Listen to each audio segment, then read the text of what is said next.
Hello students, देखिए आज आप लोग को जो मैं पढ़ा रहा हूँ, जो मैं बतला रहा हूँ, वो किसी बोर्ड पे नहीं पढ़ाऊँगा। ठीक है ना। आपको जो दिख रहा है यहाँ पे बोर्ड, इस बोर्ड पे वो आपको आज नहीं पढ़ाया जाएगा। मैं आपको आज ये बतला रहा हूँ। और एक बात कि वो आपको बता रहा हूँ मैं आज बुक पे। ठीक है, बुक पे बताऊँगा। ठीक है, तो वह आप लोग को ये पढ़ा रहा हूँ 10वें वर्ग में जो पूछा जाता है हिंदी में कि लेखक का नाम है ना, किसी भी, जैसे कि आपके पास दिया था अभिनव, शिक्षा और संस्कृति कौन लिखे हैं, ये सब। ठीक है ना। तो इसके बारे में मैं आपको बता रहा हूँ। एकदम बहुत सिंपल सा ट्रिक है, एकदम आप ट्रिक देखिएगा फिर आपको बहुत सुंदर तरीके से अच्छे से याद हो जाएगा। ठीक है, बस आपको 1 से 2 बार सुनने की आवश्यकता है। ठीक है,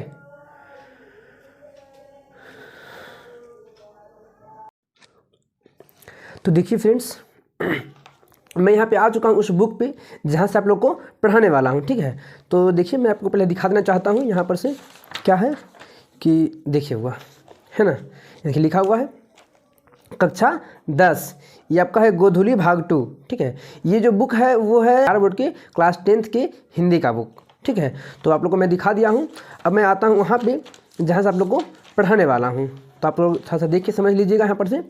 ठीक है, देखिए फ्रेंड्स, आप लोग यहाँ पे जो लिखा हुआ है, चलिए मैं फ़िलहाल इसी को झाँप दे रहा हूँ, काव्य खंड को। ठीक है, मैं फ़िलहाल आपको वो पढ़ाऊँगा गद्य खंड के बारे में। तो देखिएगा गद्य खंड में आप लोग का जो लिखा हुआ है सबसे पहला वो क्या है होगा, श्रम विभाजन और जाति प्रथा। श्रम विभाजन और जाति प्रथा के लेखक कौन है? श्रम विभाजन और जाति प्रथा के लेखक कौन है? भीमराव अंबेडकर। कौन है? भीमराव अंबेडकर। इस प्रकार से आप समझ सकते हैं कि श्रम विभाजन और जाति प्रथा का लेखक कौन है हुआ? भीमराव अंबेडकर। देखिए ना, भीमराव अंबेडकर है ना, ये लिखा हुआ है ना, भीमराव अंबेडकर। भीम जो है, भीम अर्जुन नकुल सहदेव, उनके जो भाई हैं भीम जब जाते थे युद्ध करने के लिए तो क्या उनको शर्म आती थी? नहीं आती थी। इस प्रकार से आप समझ सकते हैं श्रम विभाजन जाति प्रथा, श्रम विभाजन जाति प्रथा के लेखक कौन हो जाएंगे? भीमराव अंबेडकर। उनको शर्म नहीं आती थी, भीम को शर्म नहीं आती, इसलिए श्रम विभाजन और जाति प्रथा लेखक कौन हो जाएंगे? भीमराव अंबेडकर। आगे देखिए, आगे क्या लिखा हुआ है? विष के दांत। क्या है? विष के दांत। तो विष के जो दांत हैं उसके लेखक कौन है? नलिन विलोचन शर्मा। नलिन विलोचन शर्मा। तो विष के दांत नलिन विलोचन शर्मा। जो भी विषैला पदार्थ होता है उसको लोग कहाँ बर्बाद करते हैं? उसको लोग कहाँ फेंकते हैं? नाली में। विष के दांत, विष को हम लोग कहाँ फेंकते हैं? नाली में। इस प्रकार से आप समझ सकते हैं कि विष के दांत नलिन विलोचन शर्मा, नाली में नलिन विलोचन शर्मा। ठीक है, आगे देखिएगा, भारत से हम क्या सीखे। भारत से हम क्या सीखे, इसके लेखक कौन है? Max Muller. मैक्स मूलर है ना। तो भारत के मैक्सिमम लोग क्या करना चाहते हैं? सीखना चाहते हैं। भारत के मैक्सिमम लोग, मैक्सिमम मीन्स अधिकांशतः, तो वह भारत के मैक्सिमम लोग सीखना चाहते हैं। मैक्सिमम, मैक्स मूलर, समझ रहे हैं ना, भारत के मैक्सिमम लोग सीखना चाहते हैं, मैक्स मूलर। ओके, आगे देखिए, अब क्या लिखा हुआ होगा? नाखून क्यों बढ़ते हैं। नाखून क्यों बढ़ते हैं, इसका जो लेखक है वो है हजारी प्रसाद द्विवेदी। नाखून क्यों बढ़ते हैं, लेखक कौन है? हजारी प्रसाद द्विवेदी। चलिए देखिए, हम लोग इसके लिए देखते हैं थोड़ा ट्रिक। ये आपका वो लिखा हुआ नाखून क्यों बढ़ते हैं, इसका मतलब ये नाखून जो है सो हजारों वर्षों तक बढ़ते रहते हैं। नाखून हजारों वर्षों तक बढ़ते हैं। आप उनको काट दिए फिर बढ़ जाएगा, फिर से काटिए फिर बढ़ जाएगा। इसका मतलब ये हो गया कि नाखून क्यों बढ़ते हैं, हजारी प्रसाद द्विवेदी, हजारों वर्षों तक, हजारों वर्षों तक। ठीक है, हजारी प्रसाद द्विवेदी। आगे, नागरी लिपि। नागरी लिपि के लेखक कौन है होगा? गुणाकर मूले। कौन है? गुणाकर मूले। तो नागरी लिपि, नगर के जितने भी लोग होते हैं वो क्या होते हैं? गुणी होते हैं। नगर के लोग गुणी होते हैं। नगर के लोग क्या होते हैं? गुणी होते हैं। इस प्रकार से उनमें वो ज़्यादा गुण होता है। ठीक है, तो इस प्रकार से आप समझ सकते हैं कि नागरी लिपि कौन जाएंगे? गुणाकर मूले। ओके, नागरी लिपि गुणाकर मूले। आगे देखिए हुआ बहादुर। क्या है? बहादुर। तो बहादुर के लेखक कौन होंगे? अमरकांत जी हैं। बहादुर लेखक कौन है? अमरकांत हैं। आप इस प्रकार से जितने भी बहादुर लोग हैं सो अमर हैं। जितने भी बहादुर, जिसे आप जान रहे हैं भगत सिंह, वीर भगत सिंह क्या थे? बहादुर थे। वो आज भी अमर हैं, है ना। वीर भगत सिंह आज भी अमर है। इस प्रकार आप समझ सकते हैं कि वीर भगत सिंह बहादुर थे। तो बहादुर लोग क्या होते हैं? अमर होते हैं। अमरकांत। ठीक है, बहादुर अमरकांत, अमर होते हैं वो। ठीक है, आगे देखिए हुआ परंपरा का मूल्यांकन। परंपरा का मूल्यांकन कौन है इसके लेखक? रामविलास शर्मा। परंपरा का मूल्यांकन रामविलास शर्मा। तो परंपरा का मूल्यांकन मीन्स ये चीज़ होता है हुआ कि देखिए ना, हम लोग की परंपरा चली आ रही है। राम जब 14 वर्ष के बाद अयोध्या लौटे थे, वन से जब 14 वर्ष के बाद अयोध्या लौटे थे, तो हम लोग किस परंपरा को मान रहे हैं?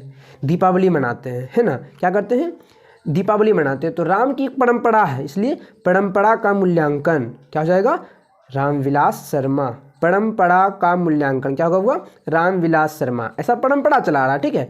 आगे देखिए, हम लोग देखते हैं क्या है। जीत जीत मैं निरखत हूँ, जीत जीत मैं निरखत, इसके लेखक कौन है? पंडित बिरजू महाराज। पंडित बिरजू महाराज। तो जो एक बार जीतता है उसे हम क्या कहते हैं? जैसे कि अगर दो भाई में लड़ाई होता है, ठीक है, अगर एक हार गया एक जीत गया, तो जो हार जाता है तो हार गया, जो जीता उसे क्या कहते हैं? ये राजा बन गया, है ना? जो जीतता है उसे क्या कहते हैं? राजा बन गया। तो जो एक बार जीता सो राजा, जो 2 बार जीत रहा है मतलब बार जीत रहा हुआ क्या हो जाएगा? महाराजा। मतलब कि जीत जीत मैं निरखत हूँ, पंडित बिरजू महाराज। महाराज जीत जीत 2 बार जीत रहा है, ठीक है। आगे देखिए हुआ आविन्यो। क्या है? आविन्यो। आविन्यो के लेखक कौन है? अशोक वाजपेयी। आविन्यो, अशोक, अ से आविन्यो, अ से अशोक वाजपेयी। आविन्यो, अशोक वाजपेयी। समझ रहे हैं ना? इस प्रकार से वो आपका अ से हो गया आविन्यो, ओ से अशोक वाजपेयी। आगे देखिए मछली। क्या है? मछली। तो मछली के लेखक कौन है? पहले आप लेखक का नाम जान लीजिए। मछली के लेखक कौन है? विनोद कुमार शुक्ल। विनोद कुमार शुक्ल। तो मछली के लेखक हैं विनोद कुमार शुक्ल। मछली जब हम मार्केट से जाते हैं लाने के लिए तो हमें कैसे दिया जाता है? पैसे पर, शुल्क पर। कैसे दिया जाता है?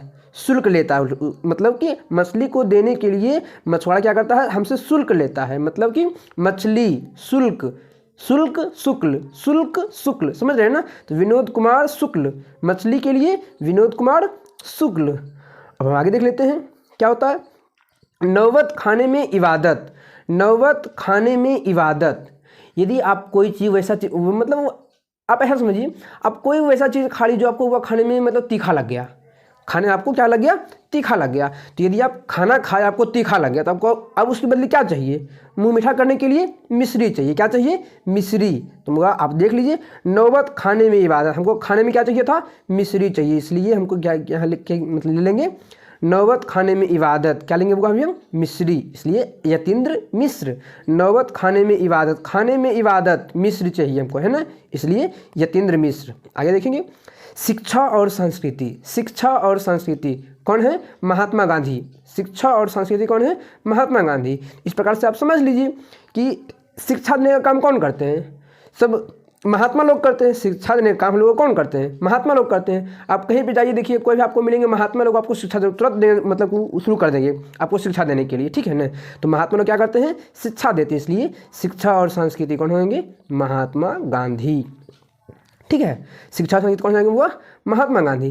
तो आप लोग को समझ में शायद आ ही गया होगा शायद। और यदि आप लोग को इस प्रकार से काव्य खंड का भी चाहिए वीडियो, ठीक है, काव्य खंड का भी यदि आप लोग को वीडियो चाहिए तो भाई इसके लिए आप कमेंट में बताइएगा और आपको नेक्स्ट वीडियो में आपका दे दिया जाएगा, ठीक है। उम्मीद है आप लोग को समझ में आ गया होगा। ठीक, थैंक यू।